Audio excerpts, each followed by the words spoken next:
Meet Dong, a legendary necromancer, a profession achieved by only 1,000 people out of a billion, practically guaranteeing its holder a life overflowing with money and fame. Upon awakening it, everyone envied our boy, but the truth was a stark contrast.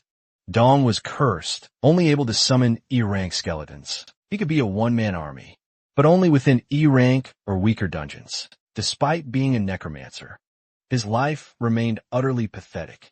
He lacked the funds to even buy training gear. But one day, he entered a mysterious dungeon, a dungeon that would change his entire life, turning him into a world-destroying necromancer, one capable of controlling all the undead, even the female ones. Our story begins on a battlefield where countless goblins were clashing against adventurers from a guild. Meanwhile, their leader was ordering a mysterious, black-hooded figure to do his part, to obliterate the whole goblin army. This shadowy figure was actually a legendary necromancer. Our main character, Dong. He could summon skeletons and was working as a mercenary for the Adventurers Guild.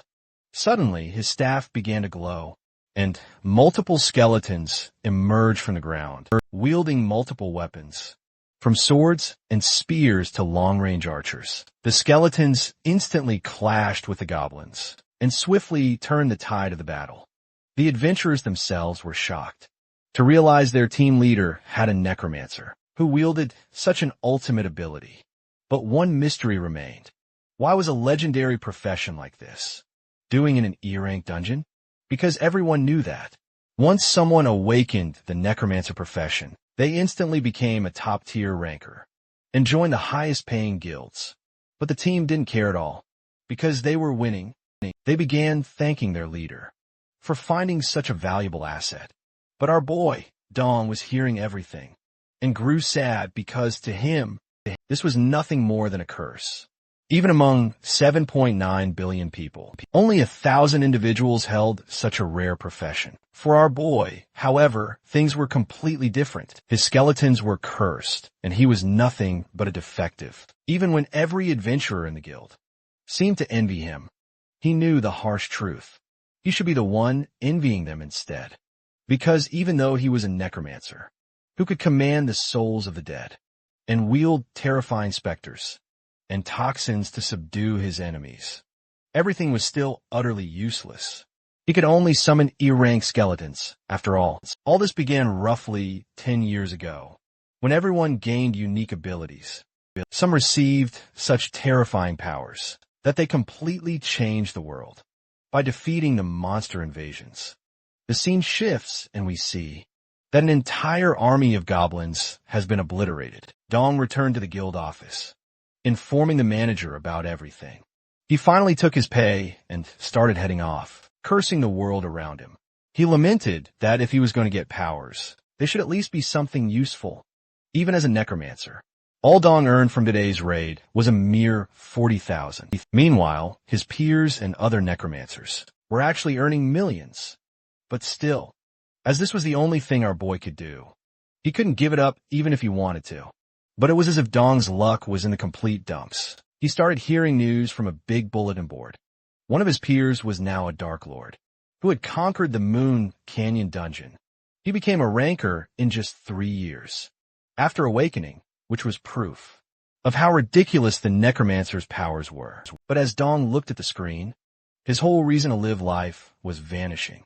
The guy on the screen, all-powerful and famous, was the very person who awakened on the same day as Dong. But there was a stark contrast between our boy's powers and his. While Dong was cursed as a defective necromancer, his peer was already a ranker. Once again, he cursed the world, asking how any of this was fair. But he knew he was powerless.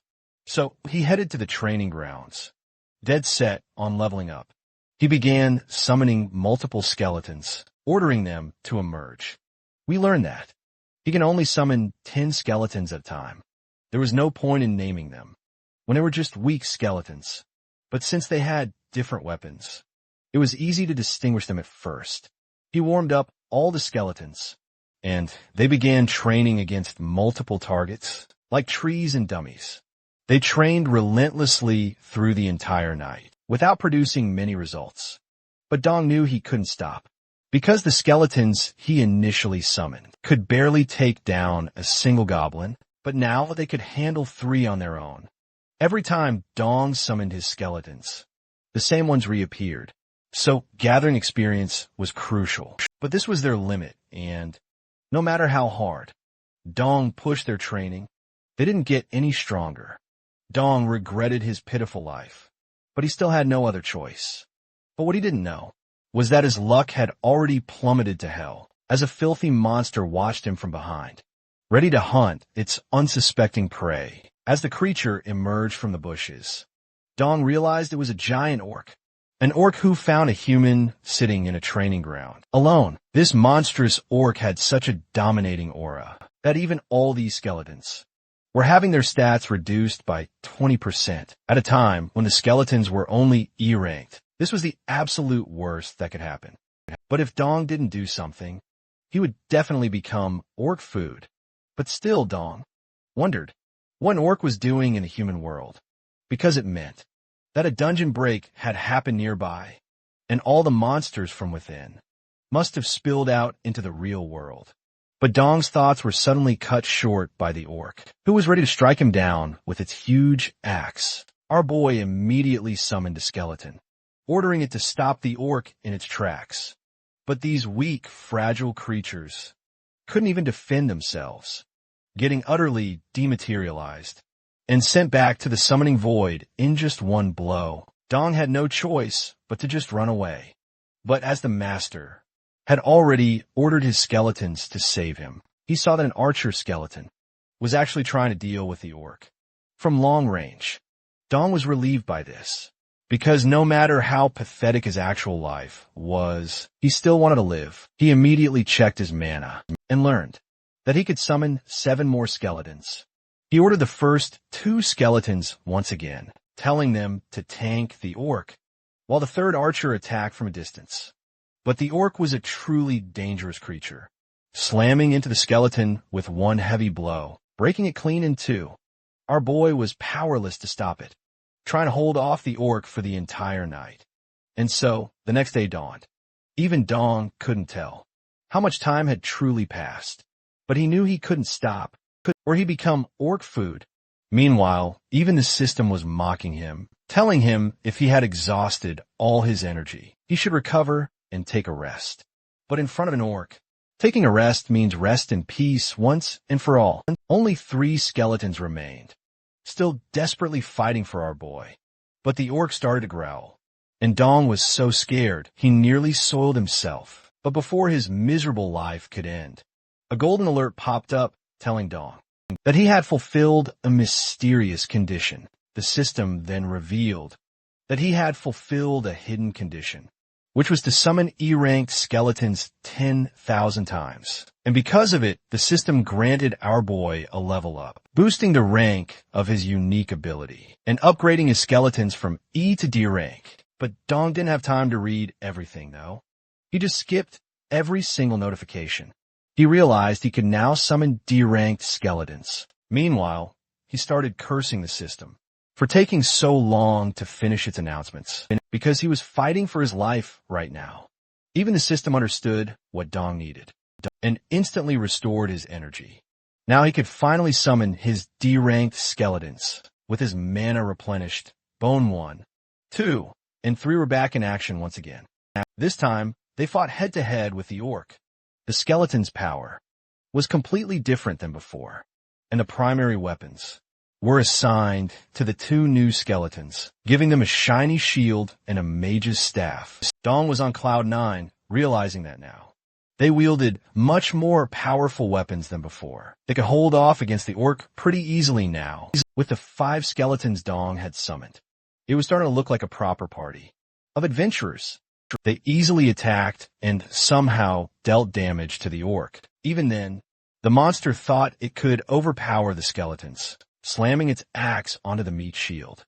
But that was its biggest mistake, because the mage skeleton summoned a fireball above its head and slammed the ball of fire onto the ground, dealing immense damage to the orc and finishing it off. The system notified Dong that he had defeated the mighty orc.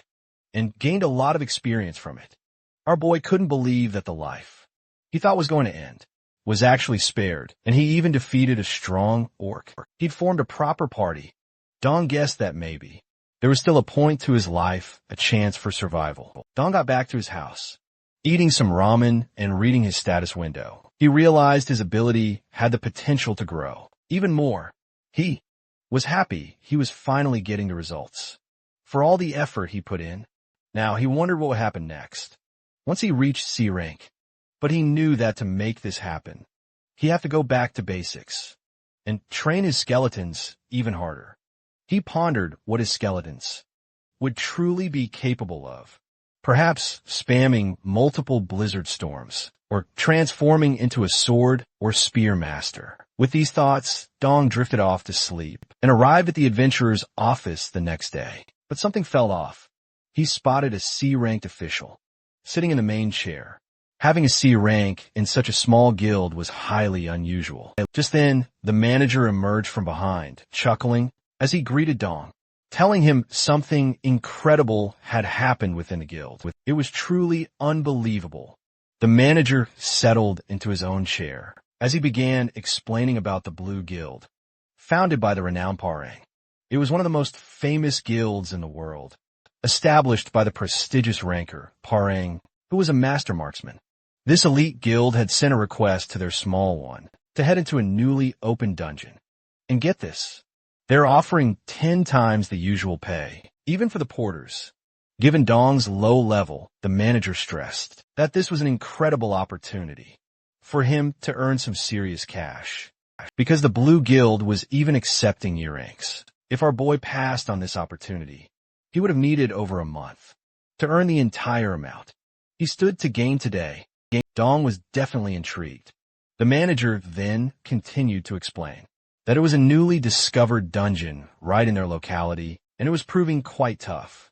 5 teams had already failed to conquer it because its rank was still completely undetermined. But the manager assured him Dong didn't have to worry too much, because the teams that went in before the Blue Guild were all complete amateurs, and he'd be going with the prestigious members of a truly high-ranking guild, so there was absolutely nothing to fear. Plus, since Dong would simply be acting as a porter, he wouldn't even need to participate in the actual battle, just doing the bare minimum. He could easily collect a sweet paycheck, 10 times more money. But Dong was seriously conflicted. He just couldn't figure out what he should do. Even though the pay was 10 times higher, the risks were also multiplying manyfold. After his terrifying encounter with the orc monster yesterday, our boy still hadn't mentally recovered from that traumatic experience. But the offer was incredibly tempting, and he was desperate for cash. Suddenly, Dong remembered a flashback where he heard the Dark Lord's interview. The Dark Lord had told everyone that if they wanted to rank up quickly, they absolutely had to dive into dungeons above their ability. This was how they could surpass others and truly enjoy the incredible opportunities that come with high risks. Finally, deciding to just wing it, Dong decided to enter the dungeon as a porter and earn that money. Even the manager was thrilled, telling him that opportunities like this don't come around every day. Dong wanted to know the departure time, and he was informed it was in 1 week. Our boy immediately filed for a full week's leave, and the manager happily agreed, thanking him for accepting the job and promising him he'd treat our boy to a meal very soon. As the scene shifts, we see Dong back in the training ground. He began swirling his necromancer wand, summoning his 5 skeletons once more. Once again, compared to before, this summon actually looked far more lethal. Tears started falling from our boy's eyes. This was all the result of his intense training. He realized that his skeletons were actually evolving every single day, and if they kept getting stronger like this, maybe becoming a top ranker wasn't impossible for him after all. Our boy was ecstatic, deciding to first test out the abilities of his newly D-ranked skeletons. After the complete show of the sword, spear, archery, meat shield, and the mage was finished, Dong was absolutely flabbergasted, because his skeletons now wielded immense power. They practically looked C-ranked already, and even though he knew they'd grown stronger, Dong still couldn't quite believe that this level of power could be achieved by just a single letter rank up. Looking at the pathetic state of his training equipment, Dong realized he needed to upgrade everything. Wooden scarecrows just weren't going to cut it anymore.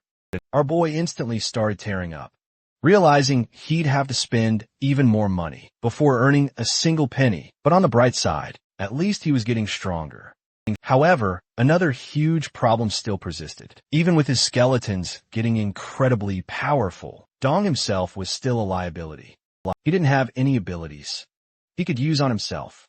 And whenever a powerful enemy targeted him, instead of his skeletons, things completely changed. His whole life started flashing before his eyes. But suddenly, Dong was surprised by the mage skeleton, who came dashing towards his master, showing off its wand and performing an ominous ability. At first, Dong was scared to death, wondering what horrible curse was coming his way. But to his absolute surprise, Dong felt a sudden, exhilarating surge of energy inside him. After the spell, he realized the skeleton mage was actually able to read all his thoughts, and all the other skeletons were also responding to our boy's thoughts, turning towards him and agreeing to whatever he was thinking. This was truly astounding for Dong, because previously, all the skeletons only followed Dong's orders, but now they were expressing their own will. Without much trouble, Dong started, wondering if there were other skills, besides Fireball helping the mage. But suddenly, the shield skeleton came up behind our boy, gesturing towards the wooden scarecrow, and trying to tell his master something important. Dong realized the skeleton actually wanted his fellow summons to attack his shield head-on. This was so he could prove to his master just how powerful his shield truly was. The tanker easily fended off the sword, spear, and even the archer skeleton's arrows, standing firm without a single scratch. Dong was utterly stunned by this display, finally grasping the shield's true potential. And just then, a sudden revelation struck Dong like a thunderbolt. He realized the shield skeleton was trying to save his master's money by having the other skeletons train with him, eliminating the need for new equipment to ever be purchased. Wondering what buff the mage had cast on him, Dong asked one of his skeletons to attack him instead of a shield. The mage immediately cast Air Shield once more, granting our boy a defensive buff. As the spear skeleton performed its thrust, Dong felt a jolt of fear, but even after multiple attacks, he remained completely unscathed. Realizing the Air Shield's true power, he clapped, telling all the skeletons to keep fighting on and keep improving themselves. This time, even Dong could participate in the training. Thanks to his new spell, he finally understood what proper training truly meant. Multiple notifications started popping up, informing our boy that the strength of all his skeleton warriors was increasing by 1 point. The system congratulated him on his first growth, explaining that after unlocking his awakening, his status window was now visible. We learn our boy had 23 strength points, along with 10 magic and 19 agility points. Finally, his technique and stamina were 21 and 20 points, respectively. But that's not all. Dong was even able to open the status window for his specific summons, seeing exactly how much energy they had and what their stats were. Dong concluded that Bone 1, 2, and 3 had clearly been training longer, and their stats were significantly higher compared to his 4th and 5th summons. Our boy was overjoyed, finally, realizing that every single night he had trained was not in vain, and now with this amazing outcome, he knew he needed to train all his skeletons comprehensively so that no one would be left behind. Dong, looking at his formidable new army, was filled with determination and vowed to raise the strongest skeletons in the world. As Dong and his skeletons were busy training, a full week had already passed. Our boy was now ready, equipped with a high-quality sleeping bag, along with some emergency rations. He was ready to fulfill his role as the porter, and even though he felt hesitant, he was in dire need of money.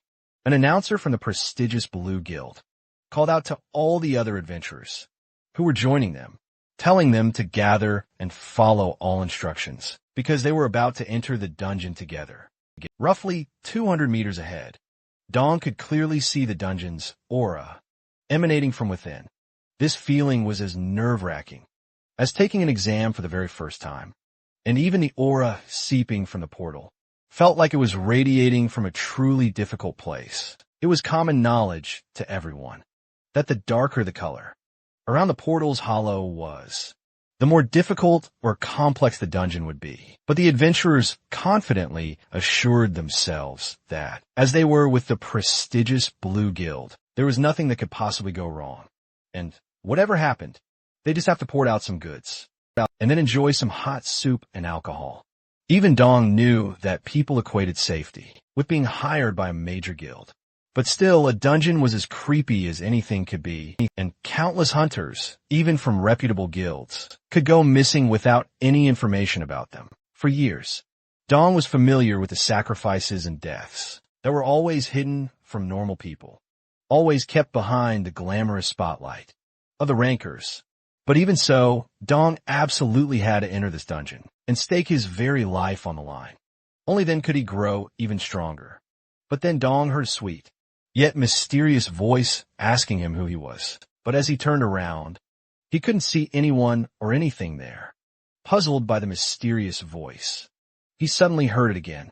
The voice then revealed that Dong had an energy level around D rank, or maybe even higher, but still held an E rank badge. The voice questioned who our boy truly was, and what his actual plan entailed, because he was hiding his true skills and applying as a porter for the Blue Guild. Dong immediately realized that the person speaking to him was seriously misunderstanding something huge, and Dong was about to be in deep trouble if she kept talking like this. For him, rank wasn't the issue, because D and E ranks weren't all that different. But to the voice, it seemed like a huge deal. The voice was suspecting Dong of being a spy from a rival guild. And then a beautiful lady appeared with a slender body, who materialized right in front of our boy. But ignoring all the lady's features, Dong only noticed her golden badge, realizing it was only permitted for S-ranked individuals, or higher. This could only mean one thing. This lady was actually one of the 37 rankers, the silent assassin named Soyu. She was none other than the Blue Guild Master, Parang's only sister, with assassination as her unique ability. She's the last person in the world that Dong ever wanted to meet. And while fear was one thing, just having a conversation with the ranker he had always admired was actually too exciting. Dong was sweating from head to toe, desperately telling the lady that there must be some kind of misunderstanding. He was absolutely not a spy. Dong started to counter the lady, telling her that even if the Blue Guild's rivals wanted to send in a spy, they wouldn't just hire a D-grade individual for a task like this. But then, after hearing every single word of her explanation, the lady started to smile, a devilish grin spreading across her face. She apologized to our boy, telling him she was just kidding around, just messing with him. Dong couldn't believe the absolute mess he'd just gone through, all for a simple joke. The lady was acting all playful and innocent, but Dong couldn't understand her behavior at all. He wondered why such an influential figure would waste their precious time playing games with someone like him. But then he thought maybe she was actually investigating him, and if she saw him madly training his skeletons, maybe she'd fallen for him, and because of that, she was flirting with our boy. Dong thought that S-ranked individuals showing interest in a measly D-ranker was a heaven-sent opportunity, but all his delusions were immediately shattered when the lady asked if she'd surprised him by approaching him like this. She began apologizing for being so rude and trying to scare Dong off. We soon learned the real reason. The lady had approached our boy, and it was this. She was sensing the aura of at least 5 high-tier D-rankers from a porter wearing an E-ranked badge. It was as if all of Dong's dreams scattered, as he realized the lady wasn't actually wrong, because he did have 5 D-ranked skeletons inside his summoning space. But what was even more shocking was the fact that the lady was able to gauge his full strength with just a single scan, without even flinching and still smiling. The lady then started explaining that her brother had asked her to help with the scouting expedition for the secondary squad, and she was actually looking for a porter for this task. And given Dong's suspiciously impressive skill as a porter, the lady decided to ask him to join her scout team. She didn't mince words, informing Dong that joining the scout team was no walk in the park. But with his current skill level, she was confident Dong was the most capable porter out there, and he didn't seem like someone who'd panic and flee at the first sign of danger. The lady then smiled, telling Dong she had a knack for reading people, and in exchange, our boy would receive double the payment he was already getting for this expedition. Upon realizing that he'd be earning 20 times his usual pay, Dong was flabbergasted, thinking that a dungeon run with a top ranker and double payment was actually too good to be true, and this opportunity was too good to miss at any cost. Finally, the lady asked Dong one last time if he wanted to do it, but our boy was already laser-focused on the money and experience he'd gain. There was no way he was going to pass up this opportunity and regret later. Next, we delve into dungeon grades, which vary from E-ranked to S-ranked. And since the system doesn't officially assign difficulty levels, humanity had to observe and categorize them subjectively. Their only method was to enter and evaluate while checking the dungeon's shade, knowing that the darker it was, the higher the chance of a high difficulty dungeon. And even this wasn't guaranteed. The association has set a baseline. If a dungeon isn't cleared, even with 5 or more hunters of the same grade, its difficulty will be adjusted upward.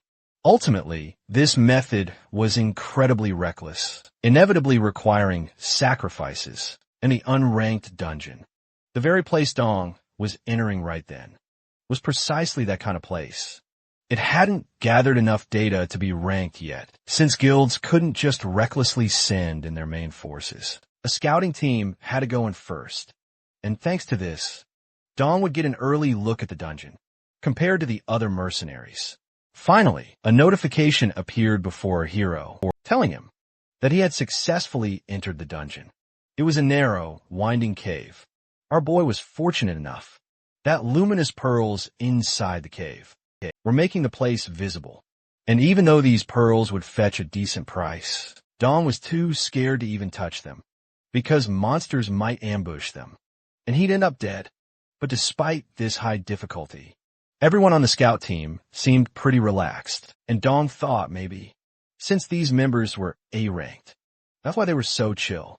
They even had an S-ranked individual. This definitely boosted their morale. But the lady immediately told all the other guild members not to get too comfortable and to stay alert. She ordered 2 of the members to scout ahead with her. Meanwhile, a person known as the Dungeon Guide will be searching for the exit while also covering our boy. The lady asked the guide if he was confident, and the man just smiled, telling her that if he lacked confidence, he wouldn't be able to do his job as a guide.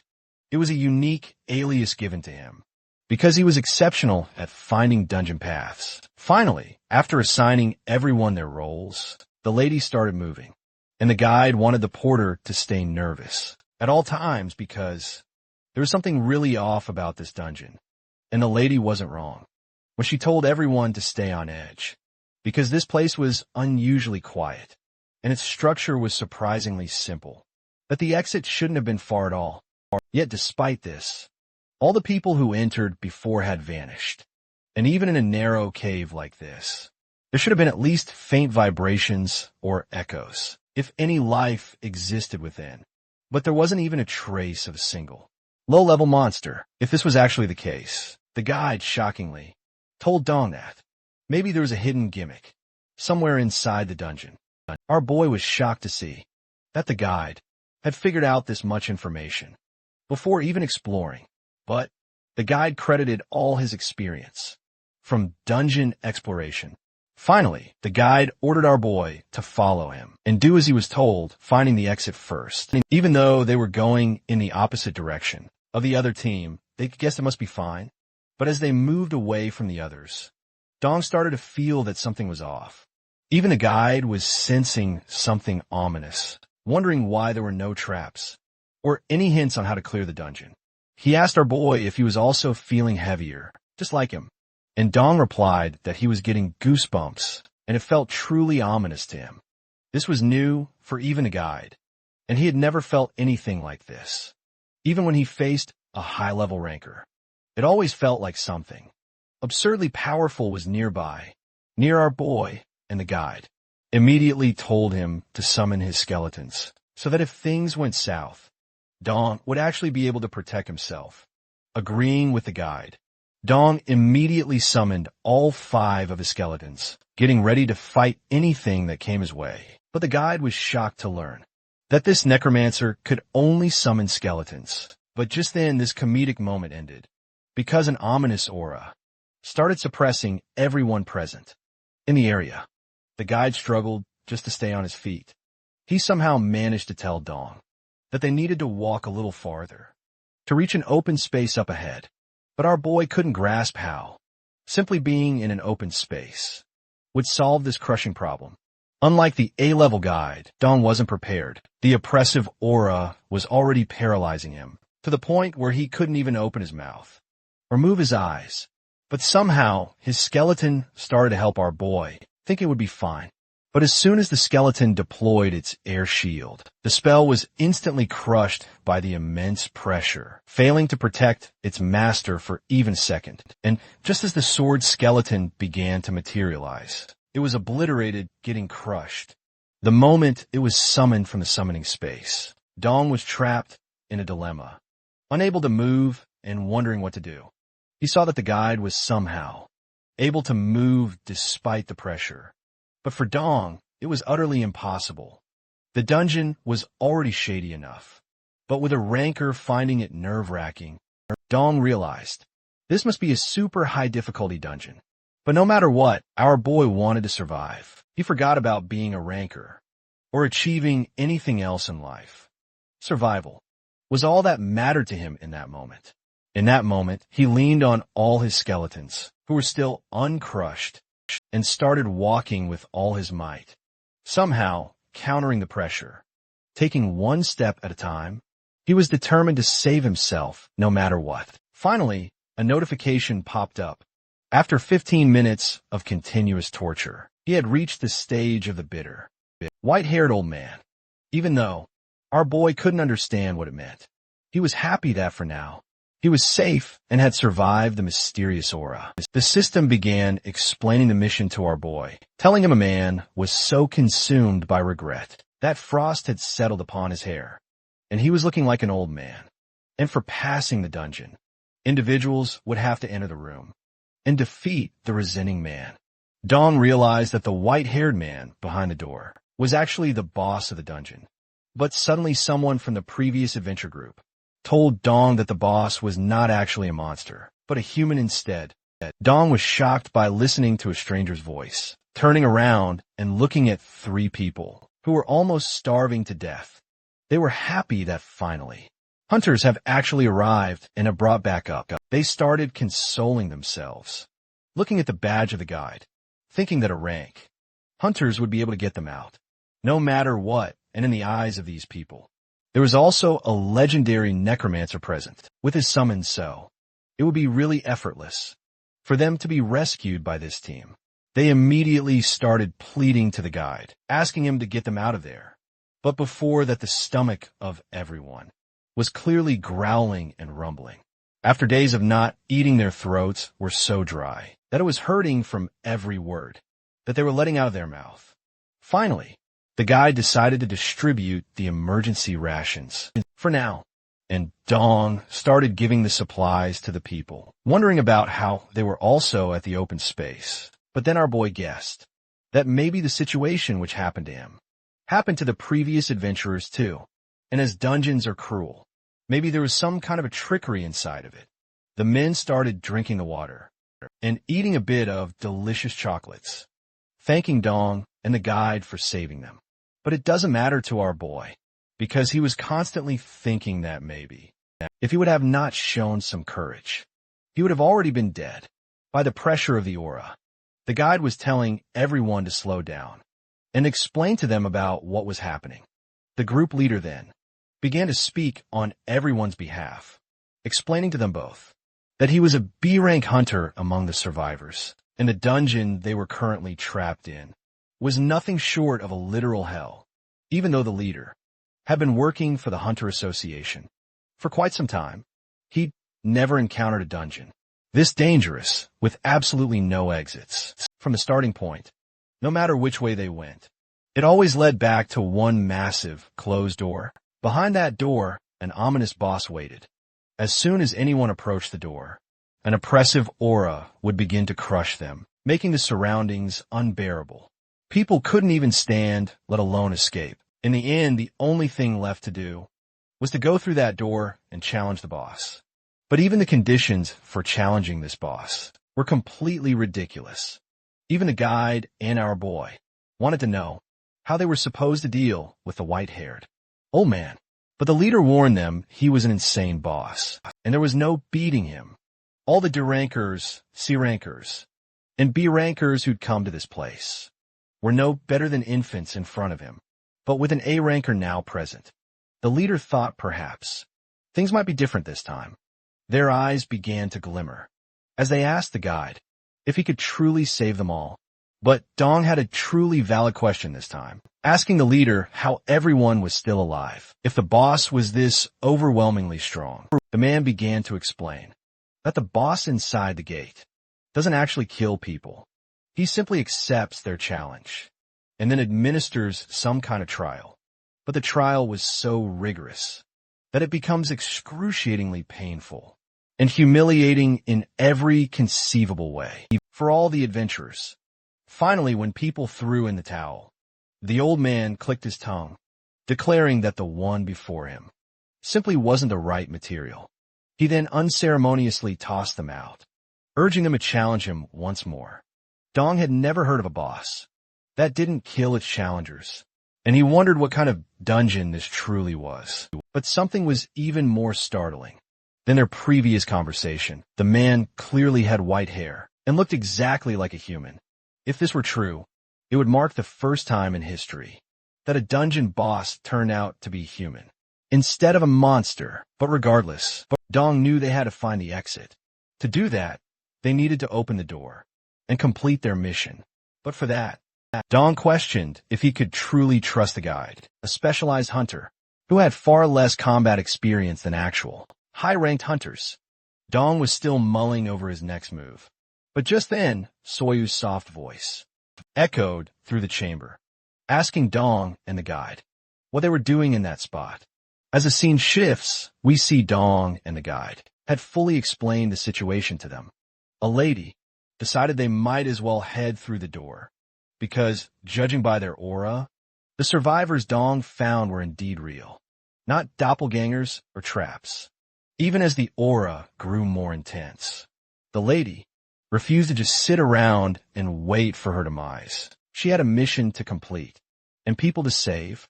Hearing this, the previous survivors were all weeping tears of gratitude, thanking the lady for saving them. After all, 3 A ranks and 1 S rank were enough to handle any danger they had ever heard of. One of them was even ready to bow his head at the Blue Guild's headquarters. For his entire life, the lady ordered all porters and survivors to stay outside while they ventured through the doors, and they were ready to confront the boss. Dong was pretty happy with his plan too. After all, the power gap between an A rank and an S rank was immense. So, he decided to put his trust in the lady, especially since she wasn't just any S ranker. She was actually one of the top 50 on the global rankers list. Finally, the lady got herself ready, tying up her hair. Then she told everyone else to prepare themselves. As she opened the door and stepped into the boss's domain, Dong decided to just sit back and wait for their return, ready to collect his sweet paycheck. But to his absolute surprise, a short while later, 2 rankers came flying out of the doors. They were brutally injured, screaming in agonizing pain. And if that wasn't shocking enough, even the S ranker herself was heavily injured. The ground beneath our boy's feet started to slide away. He couldn't quite comprehend what he should even do next, because these elite rankers had been inside for less than 10 minutes. And this was the result. Even an S-ranker was already incapacitated. The lady, surprisingly, was absolutely furious, wondering why she wasn't deemed worthy. She started screaming at Dong, demanding a high-grade potion from his bag, because she decided to go back in instantly. Dong was more than a little flustered by this decision. After all, the lady had just been thoroughly beaten, and still wanted to go back in again. He made sure to ask her once again if she really wanted to do this. And to this, she replied that the old man hadn't killed her, just like the survivor had said, but he had overpowered her quite easily. But instead of breaking the lady's morale, that overpowering defeat actually made her even more determined to prove that the old man was wrong, and that she was indeed worthy. But inside Dong's mind, something suddenly clicked. He realized that worthy was a term often used when a master searches for a disciple. He started wondering if the old man's deep resentment was actually rooted in the fact that he couldn't find a talented disciple, which in turn transformed him into an immortal boss. But just then, the lady chugged down the high-grade potion, only to return to the gate once again. But time and time again, she faced utter humiliation. The old man tossed her around in various poses, each one more bizarre than the last. We're not sure what the old man was doing to her, but it clearly looked excruciatingly painful. Rage began to consume her as she pondered why she kept failing and what she was supposedly lacking. That sneaky old man wasn't just a skilled swordsman. He was also incredibly adept with a spear too, but the lady refused to admit defeat. She kept doing the same thing for one day, then 2 days, then 3 days. Relentlessly, she kept trying again and again, and her trials just wouldn't stop.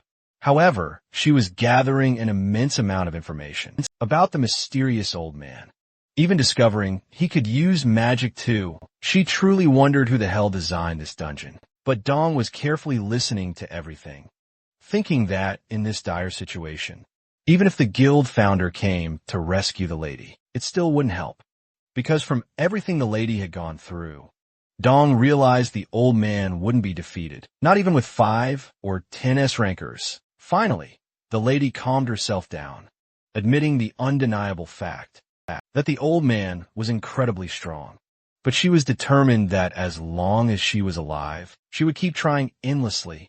Dong was utterly mesmerized by this ranker's mindset, but with no progress being made, the survivors were actually starting to suffer. And even our boy, Dong, was getting frustrated. He decided not to just sit around and wait, because there was no life-threatening risk involved.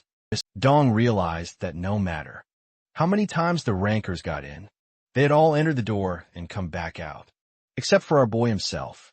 And maybe this was actually the game-changing factor. But the lady was a bit shocked as soon as she saw our boy standing up, asking him what the matter was. The lady couldn't comprehend whatever our boy said at first, and then started explaining that there was simply no way that a mere porter could clear the dungeon, where even seasoned rankers had failed. This was a profound insult, and other adventurers quickly joined in the mockery, telling Dong he was just a novice necromancer who could only summon skeletons. So he should just stick to carrying luggage, like a proper porter should, and stop trying to act all high and mighty. This man was really getting arrogant, even getting ready to draw his sword. It was as if he was ready to kill our boy. But then, the lady suddenly spoke up, asking Dong if he didn't trust her. But after hearing her question, Dong immediately shook his head in denial. The lady then began explaining his contract, telling him he was merely a porter who couldn't voice his own opinions during their dungeon explorations. But even though Dong was well aware of this fact, stipulated in the contract, he was still ready to attempt the challenge.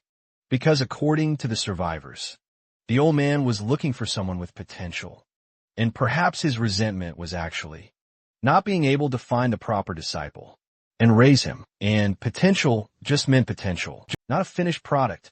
So, in other words, current skills weren't tested, but instead, the potential of what a person could become was weighed. He was shocked to realize that Dong actually intended not to defeat the elder, but instead take him as a teacher.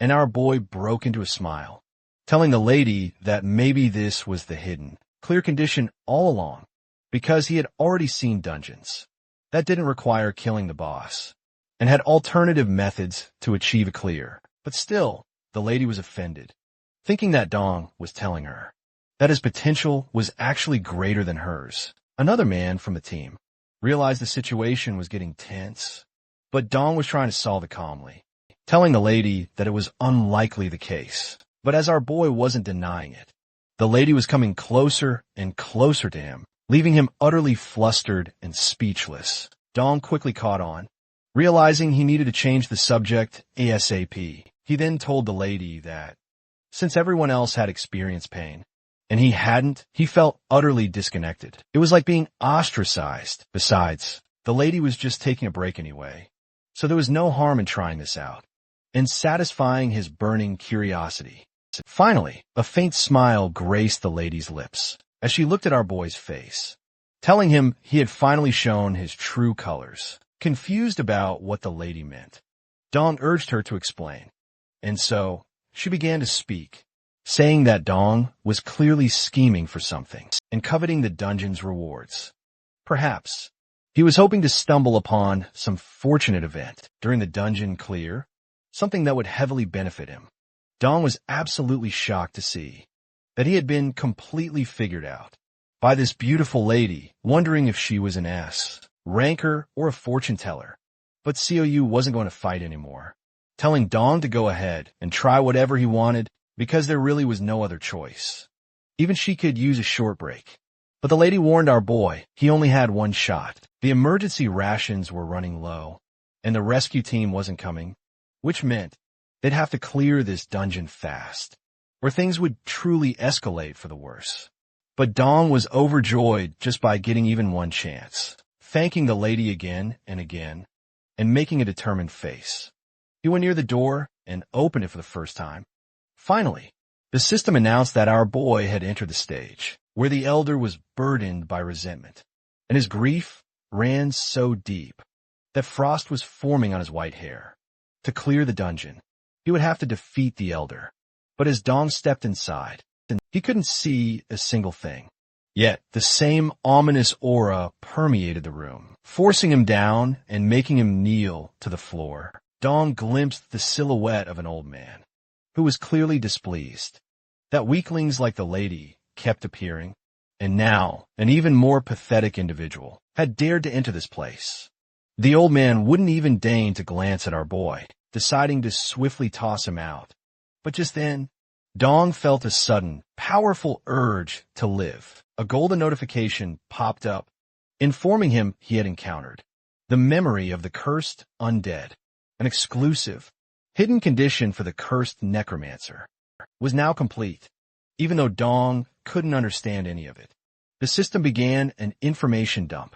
It declared that as a necromancer, he ultimately wielded power over the dead. Since the old man was already dead, his cursed soul could actually be defeated. With a strong resolve, as shown by our boy, Dong then realized he had acquired a skill called Memory Manifestation. It was an S-rank skill, now active, and it was working on the old man. It was as if everything had frozen in place, and even Dong couldn't comprehend why. The old man wasn't moving at all, but the skill was manifesting.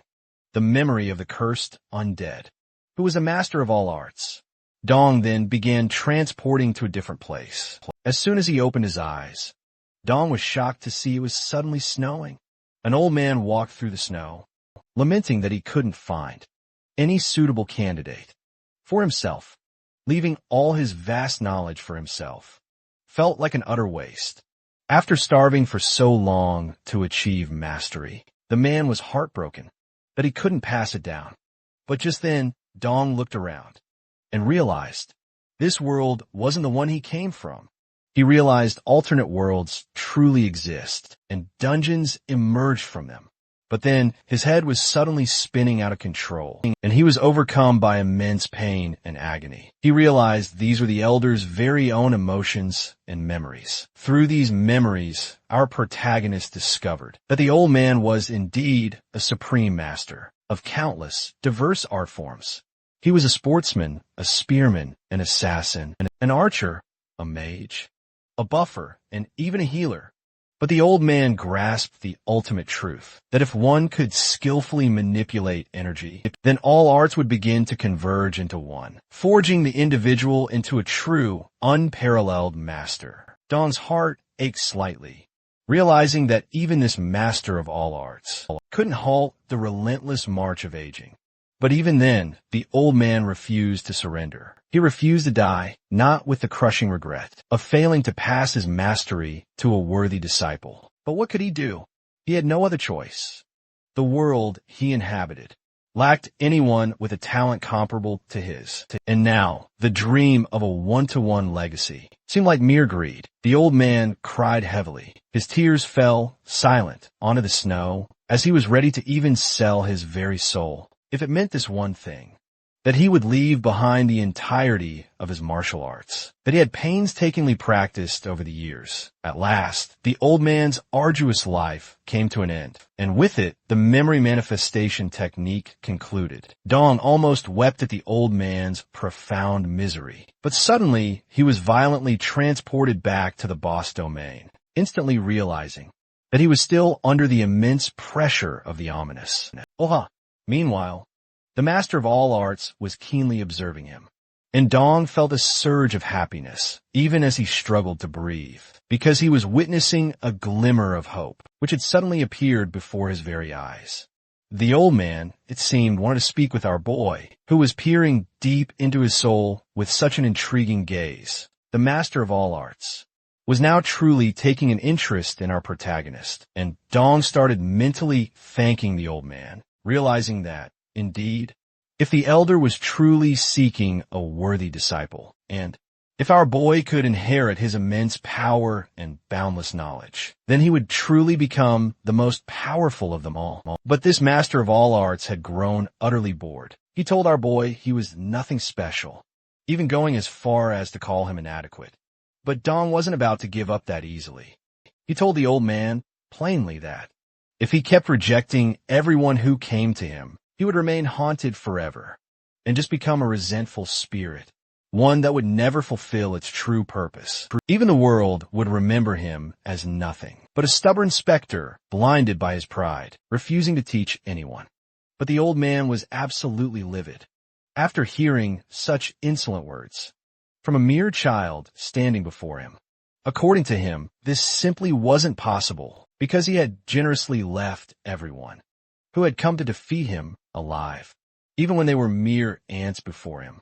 The old man decided to break a limb off our boy so he could finally come to his senses and become an example of just how ruthless the old man could truly be. But Dong told him to hold on. He started explaining to the old man that he knew the old man was the master of all arts, but in his world, people dedicate their entire lives to mastering just one single art, and even then, many still can't do it.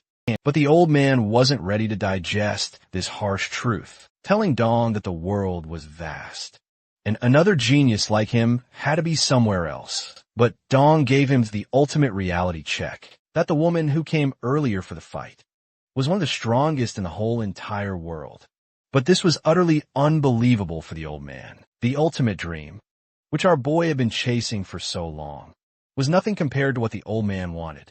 But at least our boy was happy that the man was finally listening to his words. But it was impossible for him to even fathom the sheer meekness of the skills that the lady was using. But just then, Dong threw out a cliché line that still works. He wanted the old man to look into his eyes and tell him if our boy looked like he was lying. But the old man was absolutely shocked, because Dong was dead serious.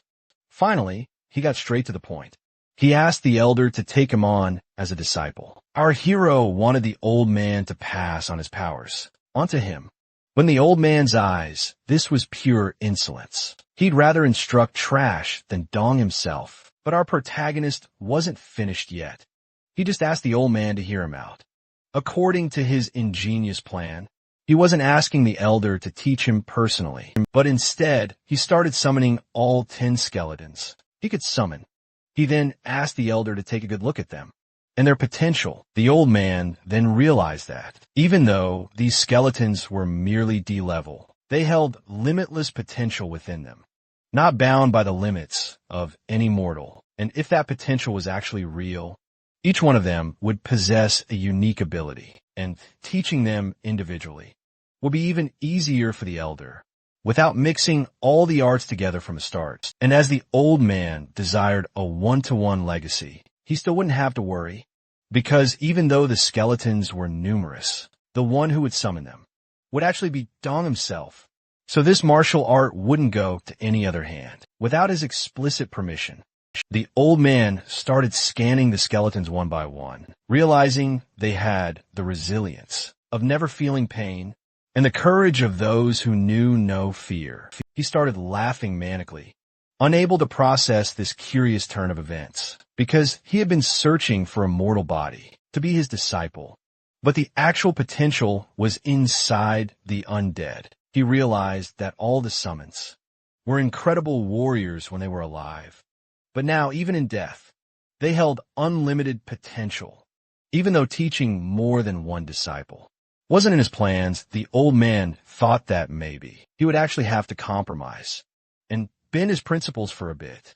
Finally, as the old man agreed, the hidden conditions of the dungeon were met.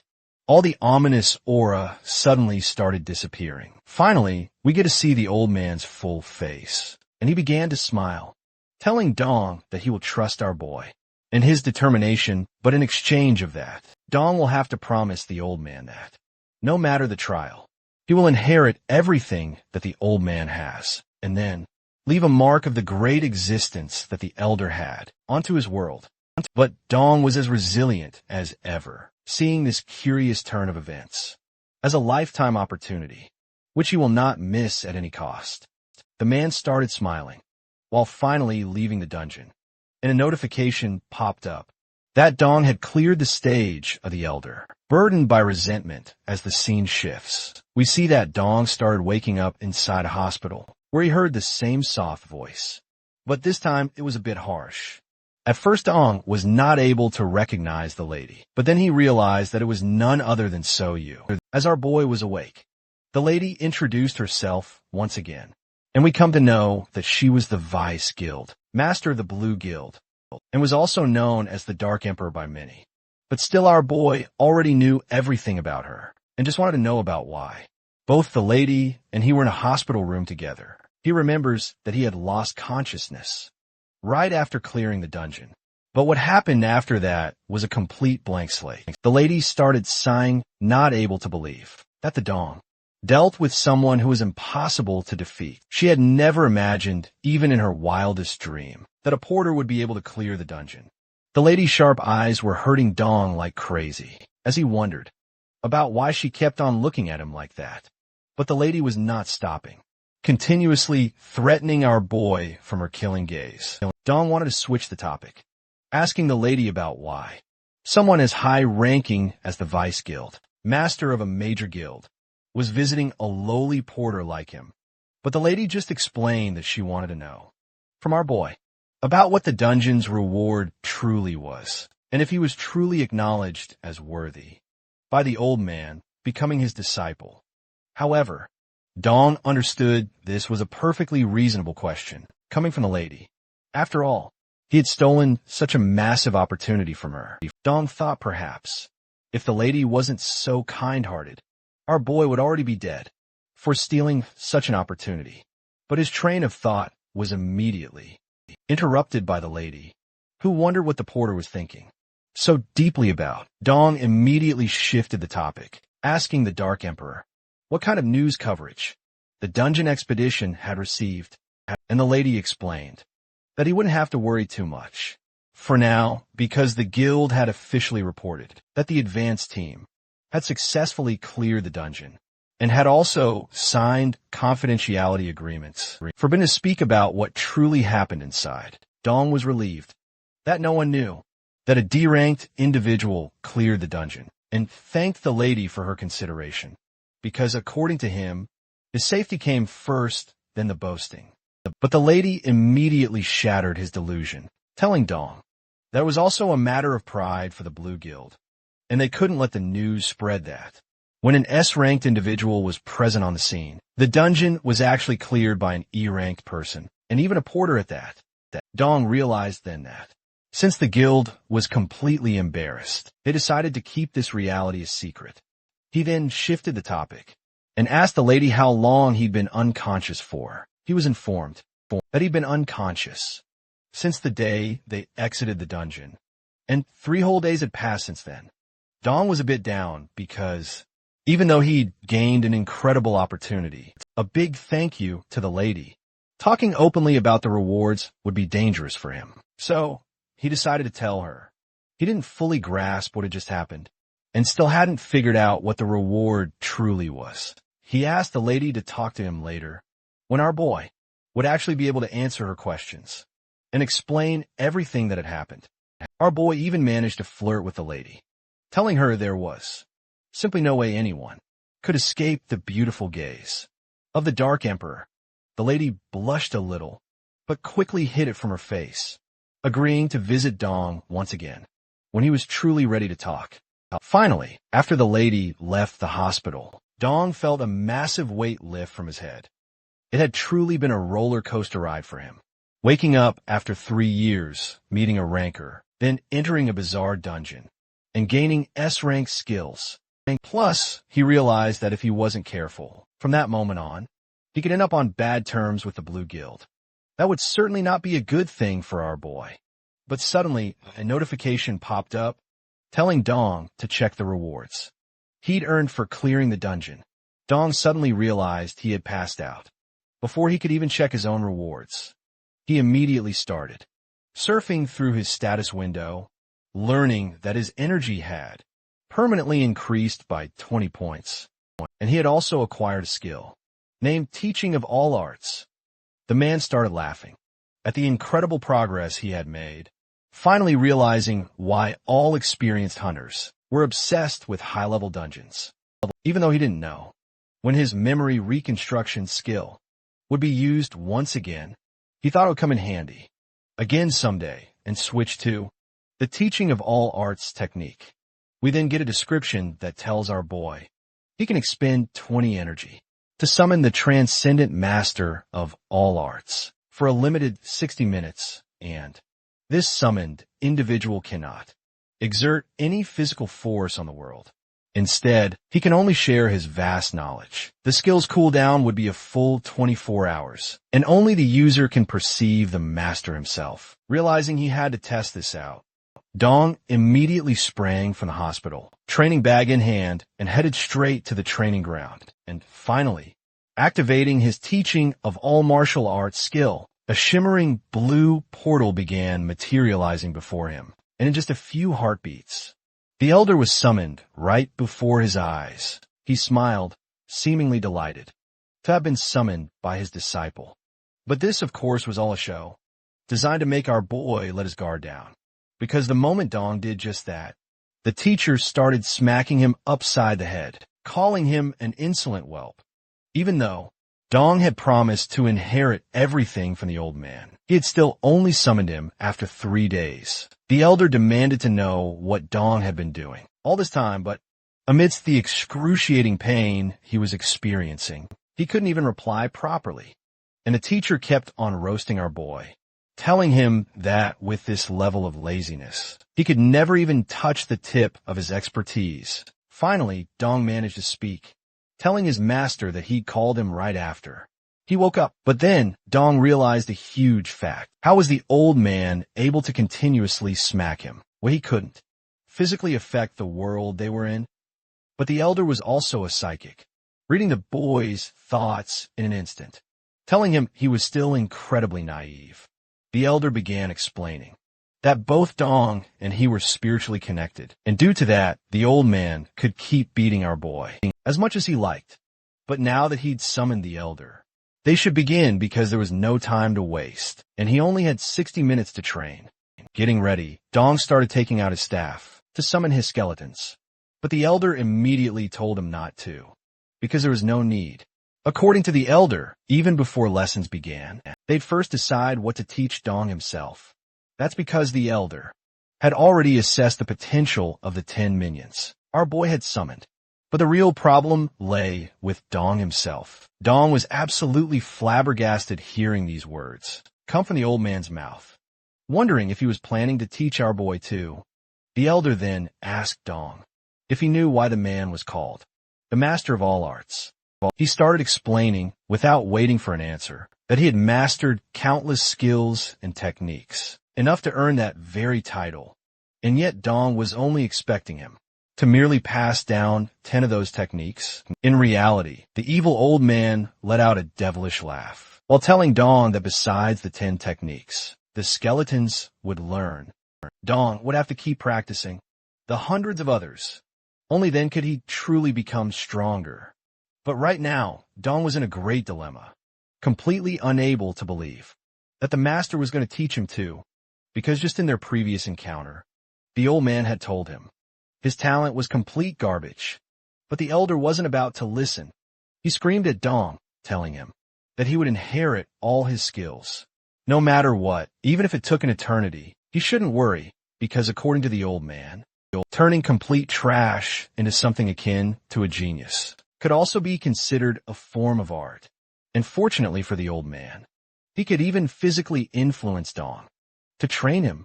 Just then, the old man realized he had a technique he'd never gotten to try in real life. One that clear-blocked energy channels inside a person's body, and after about 300 days of this massage, Dong's bones and muscles should recover nicely, even though this technique would be agonizing.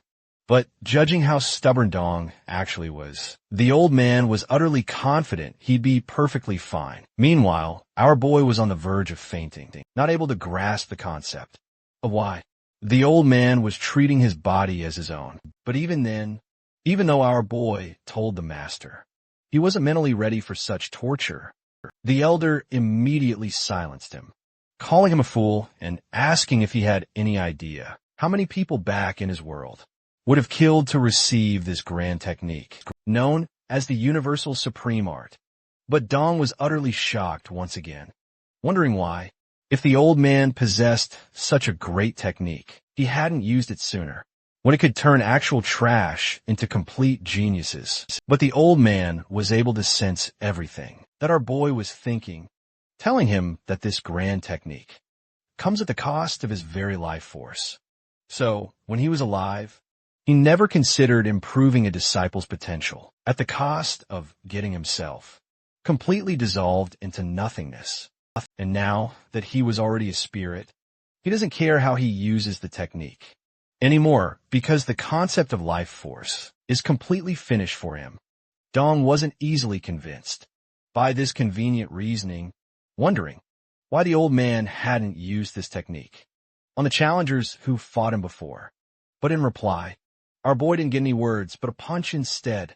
When asked why the old man was hitting him, he replied that even when he explained one thing, Dong was only half understanding it, which was the trait of a fool of the highest order. The elder re-explained that the technique is for turning garbage into geniuses, but if they aren't absolute trash, then there's no point in using the technique. Only the ones who are at the level of rotting waste would be converted into geniuses without any side effects. And the old man cannot use this technique on those whose bodies are already infiltrated by other energy forces on their own.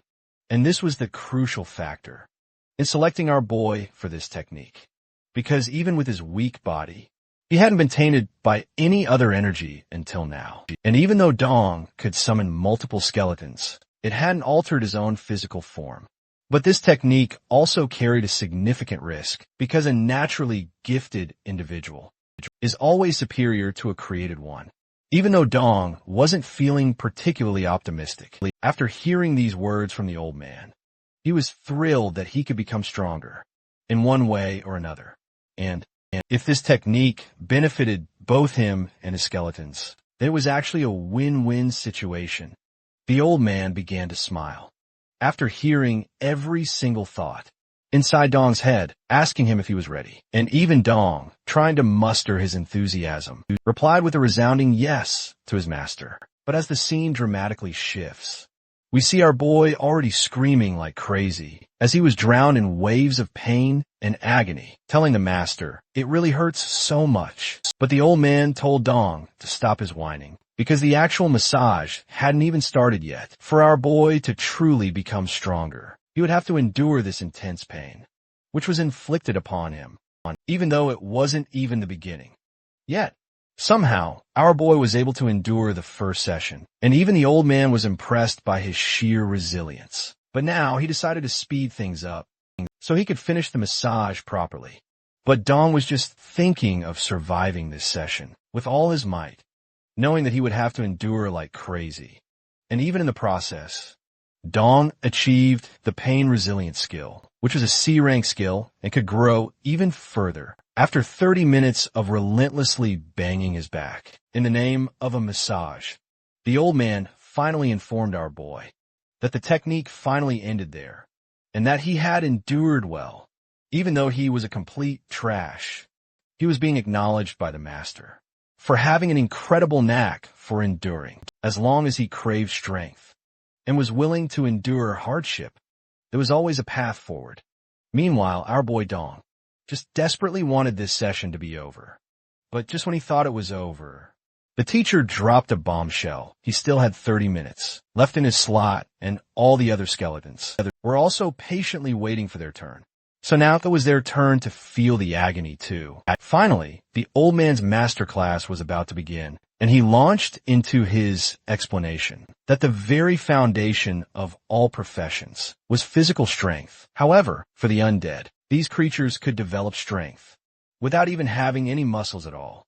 So first, Dong needed to make them hold a specific posture, which was famously called the horse riding stance, a stance the elder had practiced his entire life. Through this stance, human muscles contract in the lower body, and if his team wanted to grow stronger, then they first had to strengthen their very foundation. But Dong was getting incredibly frustrated by this brutal training regimen, completely unable to grasp just why the old man was making them hold this grueling posture right after beating them senseless in the name of massage. But just then, the old man abruptly declared to Dong that he had absolutely no talent at all. But if he had one thing others lacked, it would be sheer persistence.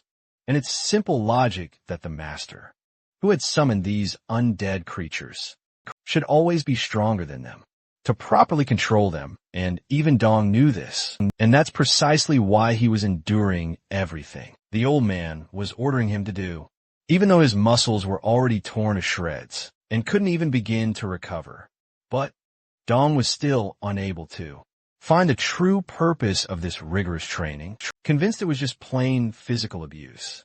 After the grueling session finally ended, Dong practically collapsed on the ground, while the teacher calmly told him that they'd continue it all the very next day.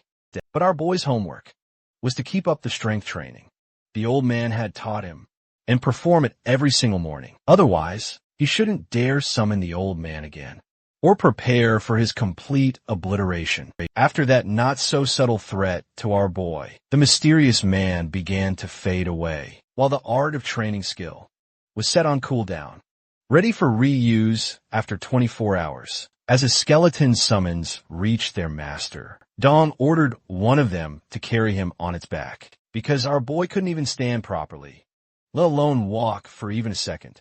As the scene shifts, we find that after recovering a bit, Dong stepped inside the mercenary office, where the manager quickly called him over.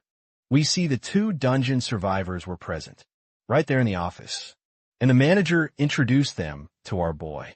Even Dong realized who they were, wondering what they were doing in the office. After a bit of small talk, and asking Dong how he had been, the adventurers noticed that our boy's muscles had changed a bit, and were looking more defined, while he looked a bit more handsome than before.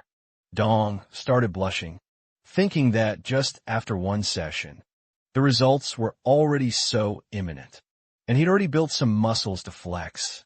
His shoulders had widened, and his frame was now completely different. He wondered if this was the actual effect of the 30-minute massage from the old man, but he immediately shifted his focus and wondered why these survivors had suddenly come into the office and finally asked them about it. One of the adventurers introduced himself as Kong, a C-ranked hunter, and Dong's actions inside the dungeon had left a strong impression on him, which made him decide that if he survived the dungeon, he would definitely form a party with our boy.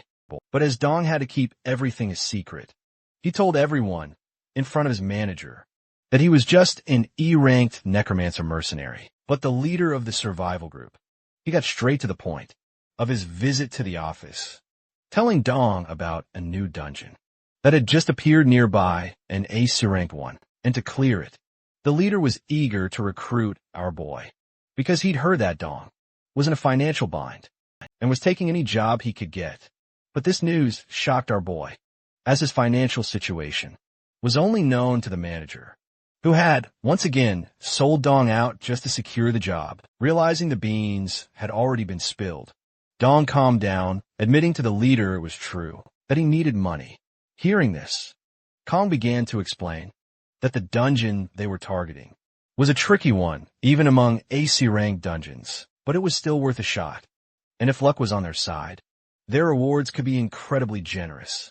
Recently, when someone explored this dungeon, they even managed to find a power potion, which was an incredibly rare reward that only appears occasionally in dungeons.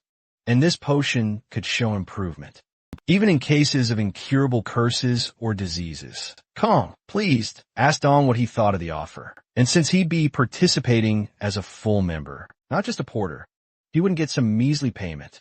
Instead, he'd get a fair share of all the profits. Dong was awestruck as this fact sank in. The truth was, if a power potion truly emerged from the dungeon, it alone would be worth over 50 million, and in a 6-man party, he'd be able to secure 8.33 million for himself. That was definitely not a bad amount at all. Finally, Kong asked our boy if he wanted to join the team or not, leaving the final decision entirely up to him. And the reality was that Dong was actually getting quite tired and bored of simply carrying things around. Plus, he had also been wanting to test the power of his upgraded skeletons directly, and this was a perfect opportunity. So, Dong nodded in agreement. Kong immediately told him to meet up at the designated spot next Monday to dive into the dungeon together. The scene then shifts, revealing it's already the very next day. Our boy's skeletons were all rigorously training, while he explained the dungeon situation to his master, mentioning how hunters in this world typically gain strength through these very dungeons. But the master was far from pleased, questioning Dong if he planned to run a race, when he couldn't even properly walk yet.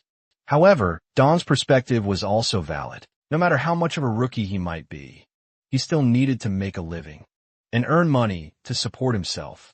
Surprisingly, even the elders seemed content, telling Dong he too preferred hands-on experience over merely theorizing behind a desk. Dong's spirits finally lifted, thinking the elder had perhaps given him permission to enter the dungeon. Suddenly, the old man glowed within, ominous aura surrounding him, as he firmly told Dong that no matter what, skipping training was absolutely out of the question. The master then wanted to know if Dong would be able to summon him, even from inside the dungeon. Our boy instantly realized that this was technically possible. And right then, the teacher commanded his disciple to do exactly that, ensuring not a single day of training would be missed. Finally, after their conversation concluded, the old man began cracking his knuckles, telling Dong to brace himself for today's massage. Even when our boy desperately tried to stop his master, it was utterly useless, as he plunged into the intense pain and agony of this special massage. Once the special massage finally concluded, the elder was genuinely impressed by our boy and his ever-growing resilience. But on the other hand, Dong was once again teetering on the brink of death. He was only alive for one crucial reason: the new skill he had gained after the last massage. Without it, he truly might have perished. But thankfully this skill still had room to grow and was already helping our boy endure less pain. The elder began to clap, acknowledging the fact that Dong was finally enduring all the pain and taking his training seriously. Dong even turned around with a sarcastic remark, telling his master it was all thanks to him. But another shocker awaited our boy, as the old man announced that starting tomorrow, they'd be increasing the massage's intensity to this special deluxe massage. Leaving Dong in the same depressing state, the master decided to officially begin the training of the skeletons. He ordered everyone to gather in the empty space and get back into the horse riding stance. Just like last time, however, from then on, the elder decided that during the training, he would teach one skill to one of the skeletons. Each day, he wanted to know who would go first. But as no one was volunteering properly, the man immediately called out, the skeleton with the sword. As the summon now had his own will and mind, he was looking at his master, begging him to stop his teacher. But it was of no use, because the old man was obsessed with training. The swordsman, he scanned the skeleton from top to bottom, realizing it had no notable skills, and just basic sword swinging. But that was fine, because he was going to develop skills starting now. The old man started having a devilish laugh, while telling the skeleton to give the sword swing. But the summon was so intimidated by the old man that he wasn't able to move at all. But Dong immediately came up behind the skeleton, telling him that the old man is going to make him the strongest swordsman ever. But just then, a maniacal look spread across our boy's face as he told the skeleton that to become the greatest, the old man would require the skeleton to break each and every one of his bones so he could restructure them. The skeleton was even more depressed after that motivational talk from his master, but now he had no choice. As he started training and swinging the sword, like he always did as the skeleton was training, the old man called out to Dong Ai, asking him a question about what he thought swordsmanship was. But simple as our boy actually is, he thought that the name itself was telling about what the meaning of swordsmanship was. But such a simple thought was not enough for the old man, as he had expected a long, philosophical answer. But now that he was thinking of it himself, he realized that Dong was right, and there was no need to overthink it at all.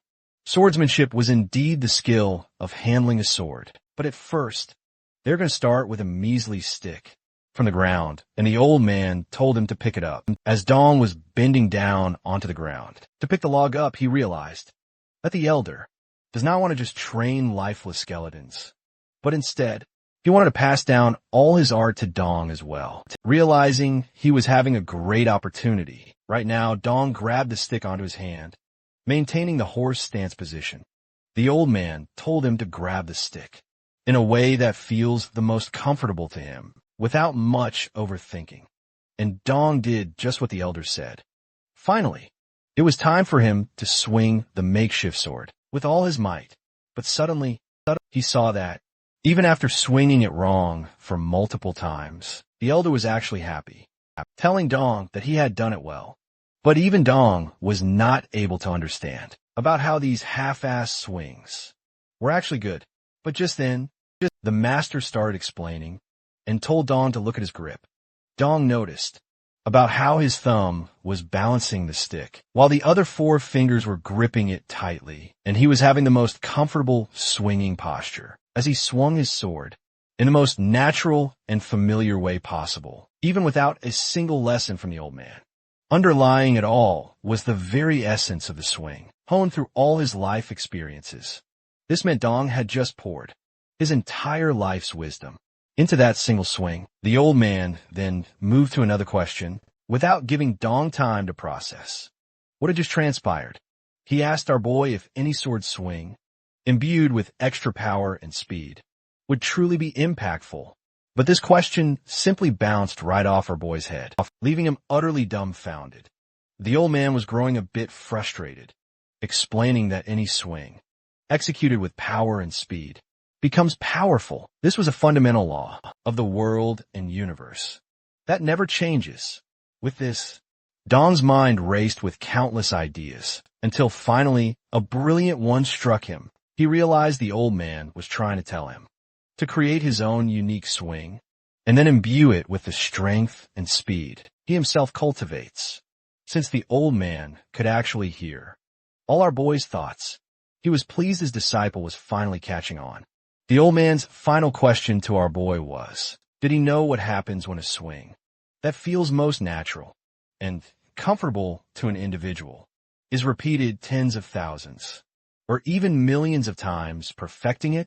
Since Dong lacked experience regarding this question, the old man told Dong to watch him closely, because this was the level of swordsmanship that he and the skeleton swordsman were going to learn. Dong was utterly baffled by this revelation. As the old man assumed a heavy attacking stance, he began thrusting and swinging his sword in the most elegant way possible, slashing and smashing the very air in the process, creating a powerful, rushing noise due to the sheer impact of his blade. After the old man finished, he told Dong that there was no need for pointless theories. Dong actually just needed to refine his swing, strengthen his slash, and eventually everything would revolve around the elegant dance Dong would perform with his sword. Finally, all doubts vanished from our boy's mind, as he learned that, even if he made a weird stance, it was perfectly fine because in his technique, however he swings becomes the law. No one else in the entire world would dare to question it if it holds power and speed. As Dong began swinging the stick with all his might, a notification popped up, telling him he'd learned a C-ranked skill, name slash, and the skill had potential for further growth.